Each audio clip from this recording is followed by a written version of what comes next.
இந்தியால 24 ஹவர்ஸ்ல என்ன நடந்துச்சு?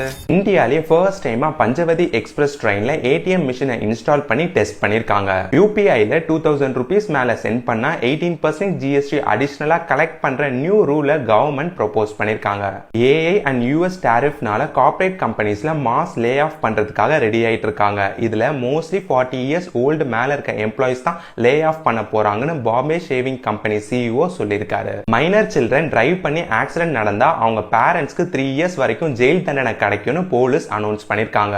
தமிழ்நாடு கவர்மெண்ட் இம்ப்ளிமெண்ட் பண்ண மினரல் பியரிங் லேண்ட் டாக்ஸை கேன்சல் பண்ணணும்னு தமிழ்நாடு குவாரி அண்ட் லாரி ஓனர்ஸ்லாம் ஸ்ட்ரைக் பண்றாங்க.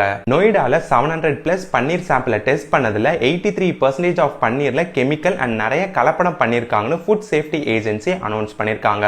எஜுகேஷனல் இன்ஸ்டிடியூஷன் நேம்ல கேஷ் நேம் இருந்தா 4 வீக்ஸ்க்குள்ள ரிமூவ் பண்ணணும். அப்படி இல்லைன்னா லைசன்ஸ் கேன்சல் ஆயிடும்னு சென்னை ஹைகோர்ட் ஆர்டர் போட்டிருக்காங்க. Follow for daily updates.